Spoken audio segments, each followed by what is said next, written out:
Hello বন্ধুরা, welcome back to my channel Shantanu Moumita চ্যানেলে তোমাদের অনেক অনেক স্বাগত জানাই।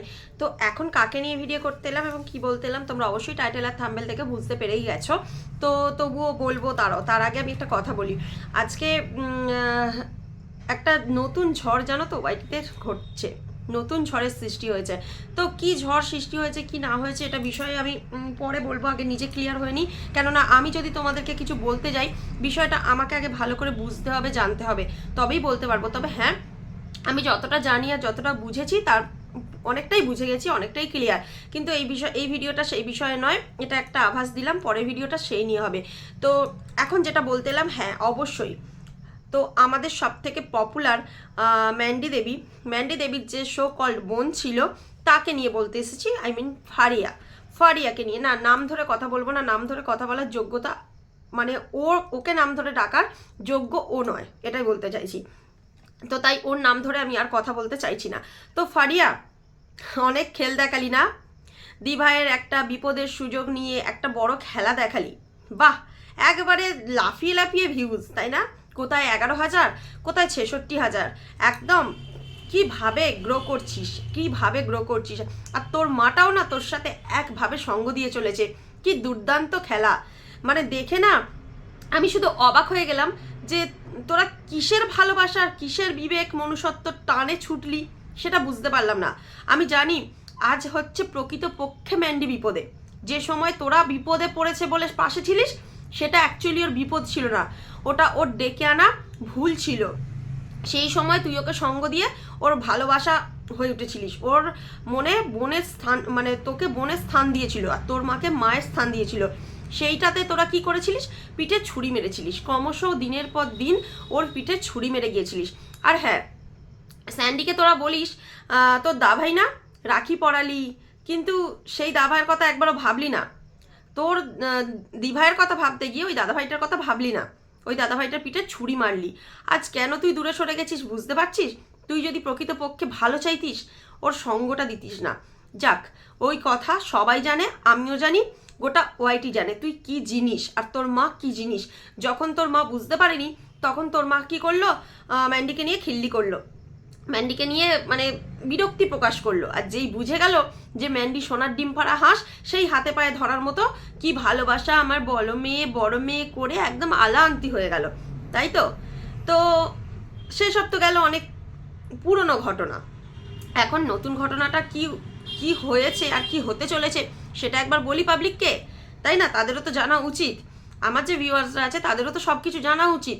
তুই ড্যাং ড্যাং করে ছুটলি, ওর বাবা মারা গেছে শুনে ড্যাং ড্যাং করে লাফিয়ে লাফিয়ে ছুটলি। কিসের বেসিসে ছুটলি আগে বল? ভালোবাসার টানে, ভদ্রতার খাতিরে সমস্তটা মানা যেত যদি সেই সম্পর্কটা বজায় থাকতো। সম্পর্কটা বজায় না, শোন, সম্পর্ক বজায় না থাকলেও মানুষ বিপদের দিনে পাশে থাকে।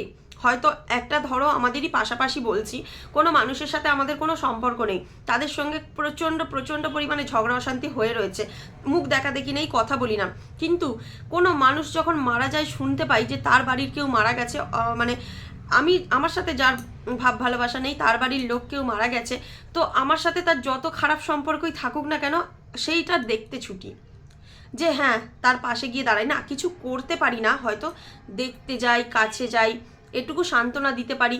তো এই জিনিসগুলো হয়ে থাকে। কিন্তু তুই কেন গেছিলিস জানিস? তোর নিজের স্বার্থে গেছিলিস। কেননা এই সম্পর্কটা যে ভেঙে গেছে তার জন্য যত মন খারাপ তোর মধ্যে দেখা গেছে। কেন না ভিউজ, কেন তোর চ্যানেলটা গ্রোই হয়েছে তোর দিভাইয়ের মুখটা দেখিয়ে। ঠিক আছে, তোর কোনো ফেস ভ্যালু ছিল না, তোর ফেস ভ্যালু তৈরি করে দিয়েছে তোর দিদিভাই। তো সেই কারণে তাকে হাত ছাড়া তুই কোনোদিনই করতে চাস না, যে হেন তেন প্রকারে তুই এই সুযোগটা নিবি এটা আমি জানতাম। আর সেই একই কাজ করলি, তুই সুযোগটা নিয়েই নিলি। কি করলি বলতো? চলে গেলি, সে রাত হোক, যত রাতই হয়ে যাক, কোনো ব্যাপার নেই, আমি আছি আমার দিভাইয়ের পাশে।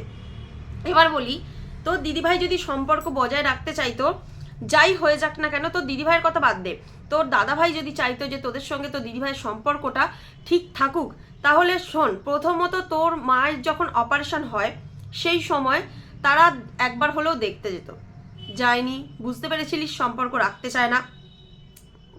তখন সম্পর্ক রাখতে চায়নি তোর দিদিভাই, তোর মায়ের ব্যবহারে। তোর মা যখন তোদের বাড়িতে ছিল তোর মা খুব খারাপ ব্যবহার করতো, দেখা তো ওপরে ওপরে এক, মনে মনে এক, বুঝলি? এগুলো আমরা সবাই জানি। আর তোর দিদিভাইয়ের দালাল যে ছিল সেই সবাইকে বলেছে। আর বড় ঘটনা কি, সে একটা সত্যি কথা বলে ফেলেছিল বলে তাই জন্য তোর সঙ্গে তোর দিদিভাইয়ের সম্পর্ক নেই। আর এটা যদি ও না বলতো তাহলে ওয়াইটিতে কেউ কোনোদিন জানতেই পারতো না যে তুই কত বড় নোংরা আর কত বড় নীচ প্রকৃতির একটা মেয়ে। তো সব কিছুতে জানানজানি হয়ে গিয়েছিল। তোর মা তারপরে অপারেশন হলো যখন, তখন তোকে কেউ দেখতে, তোর মাকে দেখতে গেল না, ম্যান্ডি তোর মাকে দেখতে গেল না, সেটা একটা ঘটনা ছিল। সুস্থ হয়ে বাড়ি ফেরার পরেও দেখতে যায়নি। তারপর কিছুদিন পর যখন তোর চ্যানেলে তুই ইনকাম পেলি, তোর মা বুঝে গেল, হয়তো ফোন করেছে, ফোন করে ভালোবেসে ডেকেছে, ডেকে দেখা করতে চেয়েছে, সেই সময় তারা এসেছে। তারপরে তার মেয়েকে রেখে গেছে তোদের বাড়ি, এইসব কিছু ঘটনা ঘটেছে। তখন স্যান্ডি একটা এক্সপেরিমেন্ট করছিল যে অ্যাকচুয়ালি কি আমাকে জানতে হবে, তাই যাওয়া আসাটা বজায় রেখেছিল। যখন স্যান্ডি কনফার্ম হয়ে গেল যে তুই নাটের গুরু, তখন তোর সাথে কোনো রকম রিলেশন রাখা বন্ধ করে দিল। মিট আপে পর্যন্ত তোকে ডাকেনি, তোর সঙ্গে সমস্ত কিছু প্ল্যান করে, মিট আপে কী হবে না হবে সমস্ত প্ল্যান করে তারপরেও তোকে ডাকলো না, সেটা তোর একটা আক্ষেপ। তার মাঝে তুই পড়লি জ্বরে, তোর ডেঙ্গু জ্বর হলো, খুব অবস্থা খারাপ বলবো না, খুব কষ্টে ছিলিস ডেঙ্গু জ্বরের জন্য, মানে শরীর খুব খারাপ ছিল তোর, ঠিক আছে, খুব খারাপ ছিল। সেই সময়েও তোর দিদিভাই যদি চাইতো যে তোর সঙ্গে সম্পর্ক রাখবে, একবার হলেও তোকে দেখতে আসতো বা ফোনে খবর নিত, কিন্তু না, দেখতে যাওয়া তো দূরের কথা, ফোনে খবর নেওয়ার পারমিশনটুকু তার থাকেনি, কেননা তারা চায় না তোর সাথে সম্পর্ক বজায় রাখতে। তুই কি বলে কোন লজ্জায় গেলি ওখানে? তোর এতটুকু মান সম্মানে লাগলো না যে না আমি কেন যাব ওই জায়গায়, আমার তো কোনো যাওয়ার অধিকারই নেই। যাদের বাড়িতে আমি যাব তারা তো আমাকে চায় না, তারা আমাকে চায় না, তারা আমাকে ঘৃণা করে, যাকে বলে ঘৃণা করে। কিন্তু তোর তো লোভ আছে, তোর মনের মধ্যে প্রচুর প্রচুর লোভ।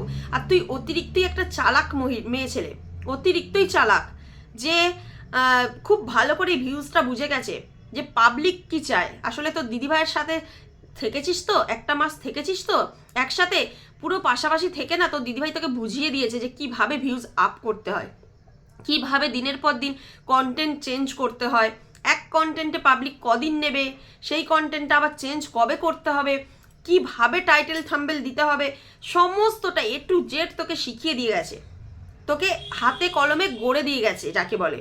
তুই পুরো সেই রকম তৈরি হয়ে গেছিস।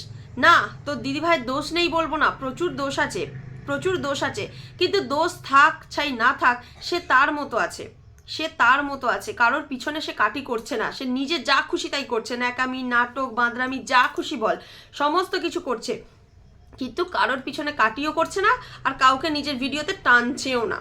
কিন্তু তুই কি করছিস, তোর তাতেও দেখ তার চ্যানেল কিন্তু দাঁড়িয়ে আছে, কেননা তার ফেস ভ্যালু আর তোর ফেস ভ্যালুর মধ্যে অনেক তফাৎ, বুঝলি তো? কারোর থেকে ছিটে ফোটা ধার করে নিয়ে চালানো আর তার অগাধ জিনিস সে নিজে নিয়ে ব্যবহার করবে, দুটো জিনিস তফাৎ আছে। জানি না ঠিকঠাক এক্সাম্পল দিতে পারলাম কিনা, তবে আমার এটাই মনে হলো। তো তুই গেছিলিস শুধুমাত্র ভিউজের লোভে, জানিস যে তোর দিদিভাইয়ের, হ্যাঁ বাড়ি থেকে বেরোলি, বাড়ি থেকে বেরিয়ে গাড়িতে করে যাচ্ছিস, গিয়ে ওখানে গিয়ে কি করেছিস না করেছিস কিচ্ছু ভিডিও করলি না, কেন এটা তুই জানিস যে ভিডিও আমি করব না, এখন করলে সবাই পাবলিক আমাকে ধুয়ে দেবে, এমনিতেও ধুচ্ছে, কিচ্ছু এতে কোনো লাভ নেই, এতে কোনো লাভ নেই, তোকে এমনিতেও ধোবে তেমনিতেও ধোবে।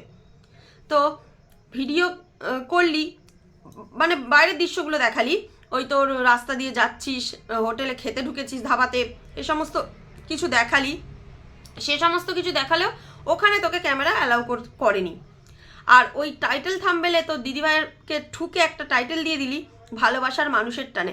আরে ভালোবাসা নয়, এগুলো হচ্ছে সুযোগের সদ্ব্যবহার করা, ভালোবাসা বলে না এটাকে, ভালোবাসা কাকে বলে সেটা তুই জানিসই না, সেটা তুই জানিসই না। ওই তোর বাড়িতে তোর মা মেয়ের সঙ্গে কি ভালোবাসা, সেটা অ্যাকচুয়ালি তোদের ভালোবাসা, কিছু হলে ছুটে গেলে মানা যেত, কিন্তু ওটা ভালোবাসা নয়, ওটা তুই যতই জোর করে বোঝানোর চেষ্টা করিস ওটা সুযোগের সদ্ব্যবহার করা, বুঝলি তো?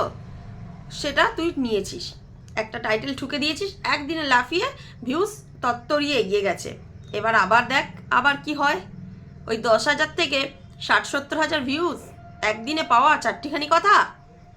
কিন্তু তোর দিদিভাই আজকে যখন ভিডিও করলো, সে সমস্ত মানুষের নাম করলো, এ আসবে, ও আসবে, সে আসবে, একে নিমন্ত্রণ করলাম, ওকে নিমন্ত্রণ করলাম, সবার নাম করলো, তোর নাম করলো না। তোর একটু লজ্জা হওয়া উচিত যে হ্যাঁ আমার নামটা নিল না। ছি, কারণ তোকে বলেনি তাই তোর নামটা নেয়নি, আর তোর সঙ্গে সম্পর্ক রাখতে চায় না। কোনো মানুষ বাড়িতে গেলে তাকে দূর দূর করে তো কেউ তাড়িয়েও দিতে পারে না, তাই তোকে হয়তো তাড়িয়ে দেয়নি। তোর সাথে হয়তো কথা বলেছে, তোর মায়ের সাথেও হয়তো কথা বলেছে, কিন্তু সেটা মন থেকে চায়নি। আর স্যান্ডিকে বলবো এই সব নরকের কীটগুলোকে ঘরে না স্থান দিতে, এরা নরকের কীট। স্যান্ডিকে বললাম এই ধরনের নরকের কীট ঘরে স্থান দিলে আবার সংসারে আগুন লাগবেই লাগবে, এটা আমি একদম গ্যারেন্টি দিয়ে বলে দিচ্ছি।